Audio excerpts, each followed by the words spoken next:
Chapter 13. Dakota. Are you going to stay in bed forever? You've been sleeping like this for a week. Dakota had the covers pulled over her mouth and nose to her eyes. She opened her eyes to see Thomas standing looking down at her. What? I've been taking my meds to prevent those vampires and especially Morgan from finding me. Thomas cocked an eyebrow. You can't go on like this. Here, eat this. He handed her a cup of tea and a piece of bread. She took a sip of tea and smiled. Just what she needed. Normally, she drank coffee. You'll end up in a hospital, and then everyone will know where we are. I knew this was a stupid idea, to get another apartment. I spend my working hours seeing to you, Dakota, and I haven't made a dime since you've been back. I still have money. How long is that going to last with this expensive apartment with security? If those vampires want to find us, they probably will. Especially that love-starved vampire of yours. I hear they're always sexually driven, and I bet he's been months without fucking. What do you think a man will do? Take me for example. I can't see my girlfriend, and she thinks I'm fooling around on her, and she's probably found her someone else. Dakota took another sip of tea. This is good. What kind? I think Ashton has moved on. That's one vampire we won't have to worry about. Thomas sat in a chair near Dakota's bed and glared at her. English breakfast tea. Good. Please get your ass out of bed and get ready for your job interview. I don't remember applying for a job. That's because of all that medication you've been taking. You can't keep that up. I know you're upset over Ashton fucking vampire, but he'll be alive and you will be a wreck. A broke wreck, I may add, and it won't be long before Morgan finds you. That means he will find me too. And then we will be dead or homeless if you don't get work to keep you sane and occupied, so I can go out and drive that fucking Uber cab to make a living so I can get engaged. But we have enough money. She looked over at Thomas. I didn't know you were getting engaged. It's all arranged. Now for more pressing matters. There's hardly any money left. You paid that captain too much. The apartment rent alone in this city is staggering. When I get enough money, and when I can get the fuck out of this city, I'm going someplace warm like Texas or Arizona. Maybe Las Vegas. Maybe I can work as a Chippendale dancer. Dakota knew Thomas could make her laugh when she felt down, and she rose from the bed and headed to the shower. Leave me and I'll be ready soon. I'll drop you off and wait for you. I want to hear the bad news first, Thomas said. What did I apply for? You don't know? Then don't expect them to call you back, Thomas said, standing in the door frame and then shutting her bedroom door. I love you too, Thomas, Dakota shouted at the closed door as she trod into the bathroom and entered the shower. After standing in the shower until she felt herself or close to what she thought was herself, she yelled behind the door. Get out of my room and let me dress. I need some coffee. The tea didn't wake me up. Make some coffee. It's already made, Thomas shouted. What am I, your maid? He mumbled. I heard that, now get out. She heard the door slam and Thomas's footsteps on the hardwood floor. When Dakota had dressed, she opened the door, and Thomas pushed a small thermos in her hand and something that looked like a fajita. Dakota took a bite and then a sip of coffee. This is good. What is it? A roti. It's a flatbread with meat inside. My girlfriend is from Guyana. She makes these, and she gives them to me when I get a chance to see her. I thought you were here all the time to protect me? A man has needs. And why are we paying that high rent with the round-the-clock security for? And not to worry, with the amount of medication you've been taking. Not even the blood bank would want you to give blood. Thanks. They got off the elevator and headed down to the lobby. Two heavy-set black security guards waved, and they waved back. Those two look like two Mack trucks, and did you see the arms on those guys? We're not battling a football team, but vampires, Thomas. I know, Thomas said as he headed for his car parked at the curb. I see you're taking advantage of valet parking. It's in the contract. Why do you think this apartment costs so much, and you're running out of money and have to take a job? You wanted this place, I didn't. I don't remember asking to move. That's because you're taking medicine that you don't need, to make you forget about Ashton, who you need less than me if you snap out of that funk you're in. You can't sleep your way through heartache and rejection. Dakota raised an eyebrow. She knew what Thomas said was the truth. She had tried to forget that she loved this vampire and he lost interest in her. Yet he wanted to keep her around. It didn't make sense unless he wanted to use her for something. She thought she knew the truth, but hearing it annoyed her, and she had to lash back at the only person who would put up with her. You appear to be adjusting nicely to your surroundings, Dakota said. Her tone was snappish. Thomas shrugged his shoulders. When you have lemons, you make lemonade. Dakota rolled her eyes at Thomas and climbed into the passenger side. What kind of position did I apply for? She turned to Thomas, looking at him. Are you serious? If you don't know, then you shouldn't go. Call in and ask for another appointment. If I don't go now, I never will. She blew out a breath. Thomas turned to look at Dakota and shook his head. A personal assistant at this tech company. I hope you're abreast on the latest tech software and your tech skills are up to par. You have no college credits, so all I can say is do the best you can and good luck. If all else fails and it's a man, bat your eyes at him and raise your skirt up an inch. I'm wearing a fucking pantsuit, Thomas. And that's not what millenniums do to get ahead. I don't know what they do, but whatever you do, get the job. We need the income. Dakota glared at Thomas as he pulled the car into the traffic headed for downtown. Weren't you a cook? Can't you get a part-time job cooking to help out? I'm a cab driver, and I do have other skills and education. I've lived in lots of countries and had to find a way to survive in all those places. I speak 4 languages. How many do you speak? 1. English. That's all I need. And you haven't answered my question. She looked at Thomas with gleeful eyes, as if she had won that argument. That's what she liked about Thomas, he kept her on her toes. Chapter 14. Ashton. A month passed, and Ashton couldn't locate Dakota. This had never happened. He thought he could find her anywhere within a certain radius. But he was wrong. He had been wrong many times lately, that he didn't trust his instincts any longer. She must be taking her medication, he thought. Usually he could smell her blood as he searched the city for her, going to her old apartment and to Thomas's apartment where her last scent had been located. But no one knew where they were. Not even her parents when he showed up at their doorsteps one early night. They were the kind of family he wished he had. The kind where Dakota could say, Mom and Dad, meet your new son-in-law. And guess what, we're having a baby.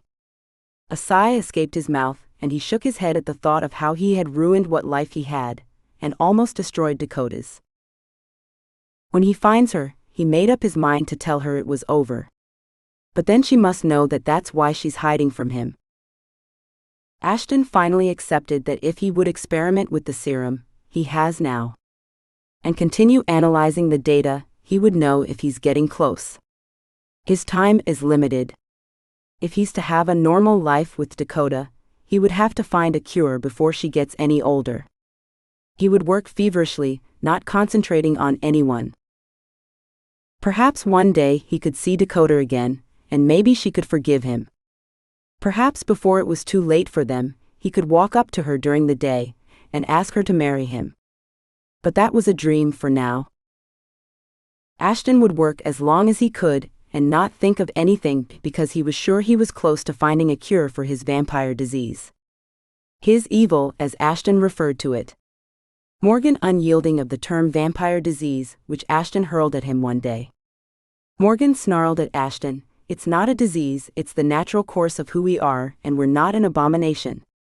We are stronger beings, unlike those feeble humans you admire." Ashton responded, "We can't continue the way we are. Once we slaughter the human population, then do we turn to harvest each other for food?"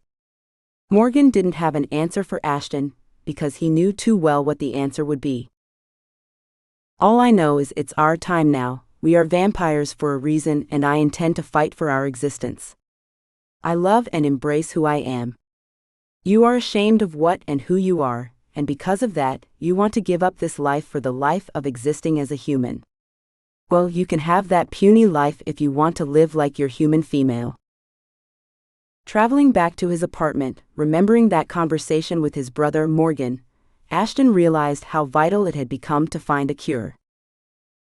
After a grueling night at work, he still hadn't forgotten and forgiven Walker.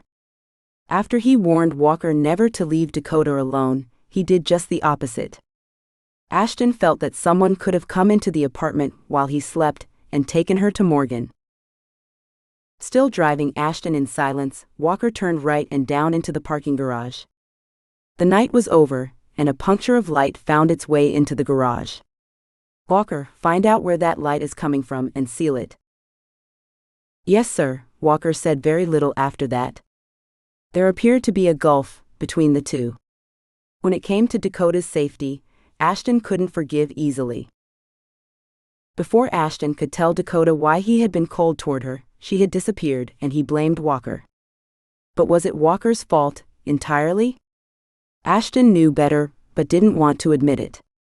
It had been his fault, and to acknowledge that he couldn't live with himself like he can't live with himself now because of his sexual desires, would be to admit that he had failed, and he could fail Dakota.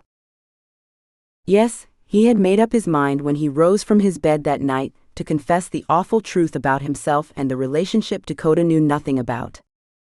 That other life he lived so many years after his wife died, which had been filled with vile sexual destructive behavior. He had less than an hour before he would be shuttered in his dark chambers to sleep and to keep others out. Walker. He hadn't spoken with warmth to Walker since he had been careless with Dakota. Ashton's voice remained cold and distant. "Did you prepare my room? I'd like to eat before I retired for the day. Did the butcher send a fresh supply of calf's blood?" "Yes, Dr. Mieres. Everything is as you wished." Walker longed for their relationship as it had been before, with Ashton demanding that Walker call him by his first name and that they were equals. But Walker couldn't blame Ashton. He knew how much Ashton loved Dakota, and now this had happened just when Ashton wanted to ask her to marry him. But Walker did know Ashton's secrets, and the blame was equal between the both of them. When Ashton walked to the terrace to get the sight of the last moon for the month, Elizabeth stood on his patio smiling, and Dakota entered Ronan's building. "I guess it would be a waste of my energy to ask you what you're doing here at this time of the morning. I hope you have someplace to hide from the sunrise, or have you decided that you've committed enough atrocities in your short life that you feel it's time to pay the price for all the young lives you've helped destroy," Ashton said to Elizabeth. Elizabeth sauntered up to Ashton wearing a long black gown and underneath nothing. She placed her hand on his face, and Ashton turned his face away from her and pulled down her hand.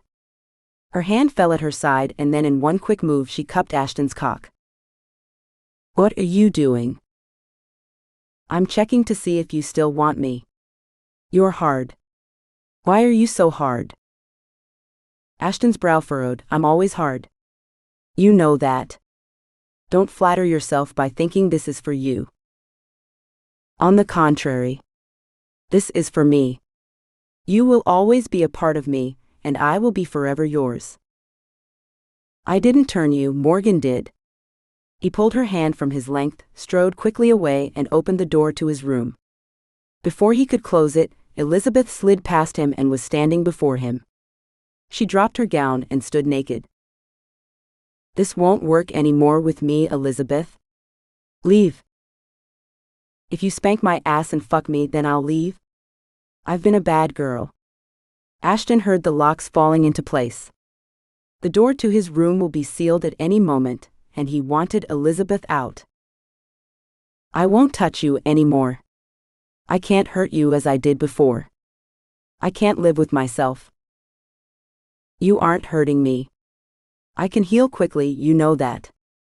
You're afraid of having sex with a human. I'm not human, remember? You can do to me whatever your vampire mind tells you. I can satisfy your every desire. Remember how eager you were to try anything when I met you? And you worried about hurting me. You don't have to worry about that now. She went to her knees in front of Ashton. Close your eyes. Forget everything and become you again. I don't want this. I'm not that vampire anymore. Are you sure? She stripped his clothes in a flash down to the floor between them. He reached for her shoulders and couldn't pull her up. She had gotten stronger, or he hadn't eaten in some time, and the regular supply of animal blood didn't provide the nourishment of human blood that vampires needed to maintain their strength.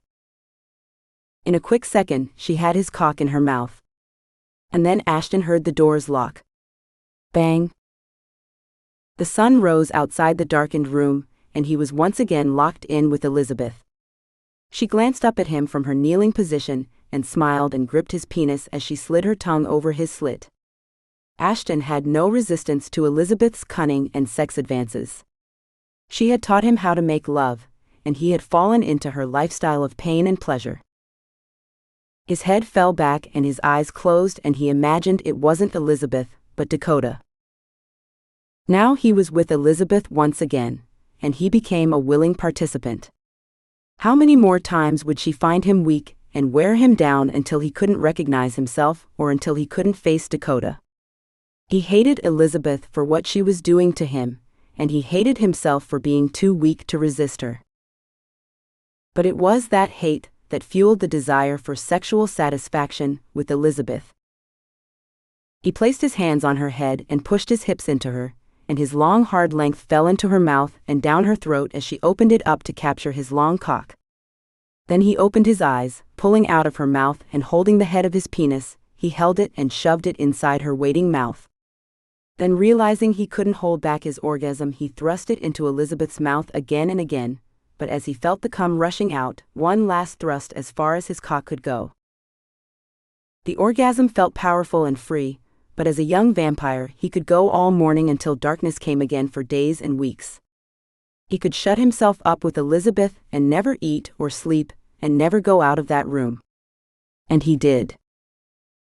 Ashton had forgotten how it felt to have Dakota in his arms.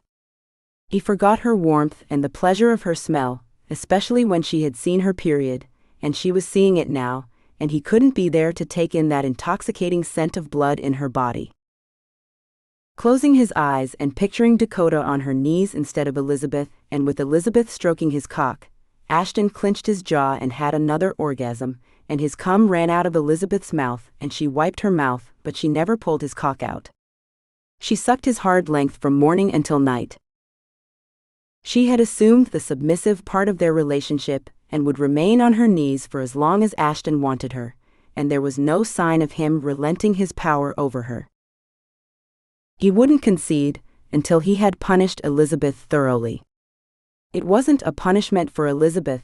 She would drain him of every bit of cum, or every bit of desire for anyone else, of every bit of himself if it took months, and she had to maintain that position kneeling in front of him with his cock in her mouth if it took forever. After all, she had forever as a vampire. Looking down on Elizabeth, he had given in once more to his vile instincts. When he was with her, he had forgotten who he was, or who he wanted to be at the expense of the one person he loved, and what he hated in his life. Stop, Ashton barked out. Move away from me. Elizabeth lowered her head, hands behind her back as she had done many times before she had been changed into a vampire. It was her way of taking him in and making Ashton feel the power he once had. She lay prostrated at his feet as he paced around her nude body. Ashton's first thought was to crush her, but it wasn't her fault. He had wanted to explore that crude and barbaric part of himself. Too long he had been moral when he had been married and when his wife died. He could have changed his wife, but he chose the humane thing to do by letting her live out her life, and then she died. He had no one. Not even children. His loneliness was unbearable. After isolating himself with his thoughts and the world, he concentrated on finding a cure, but that had taken longer than he thought, and now Elizabeth came into his life and reminded him that he didn't have to be moral anymore. He could be who he was, a vampire without any thought of decency to mankind. At this moment, he could engage in all types of debauchery and sinful depravity. Starting now with Elizabeth. "Lay across the bed," Ashton said. He took his finger and traced the ridges of her hole. Then he shoved 2 fingers inside, and she never moved an inch. It had to hurt, but it took a lot to affect a vampire. He thrust 4 in, and she gave a slight whimper and groaned. He looked down at her back and saw how Morgan had beaten her, and he wanted to draw her insides out and lay her waist at his feet for making him enjoy sex this way. But he had a choice to make, and he chose to live this way. He'd make a decision now. He could have let her sleep on the floor near his bed, but he surrendered to the worst part of himself. As he looked down at Elizabeth not moving, lying like a piece of marble across his bed, he pulled out his fingers and reached for his cock, placed it on her hole, and with one quick shove of his hips, broke into her cavity with his cold, hard length. Elizabeth pushed back against Ashton's groin and grinding and moving and tightening her muscles against his cock, controlling and manipulating his every move. She held her body firm and twisted her face around to watch at his closed eyes and strained face. Elizabeth's face, wicked with anticipation, took in the hard length with pleasure. With the thoughts he had inflicted pain on Elizabeth, and reaching another climax, a large moan and gasp escaped his mouth as his cum flowed through her and he sank over her back with his cock still lodged into Elizabeth. He was just getting a breath. He was just getting started. If he had been gorging on human blood as Elizabeth had hoped he would, he wouldn't need a breather. He could go like this day and night, as he had once done in Italy. Elizabeth knew then she had accomplished what she had been sent to do. She enjoyed knowing that Ashton would soon be hers, and she would have the 2 vampires with their strength and position in the world of vampires. With them at her beck and call, who knows what she would be capable of doing. But first, she had to rid herself of Dakota. Only Dakota could stand in her way, because both Morgan and Ashton wanted the little human for their own selfish needs.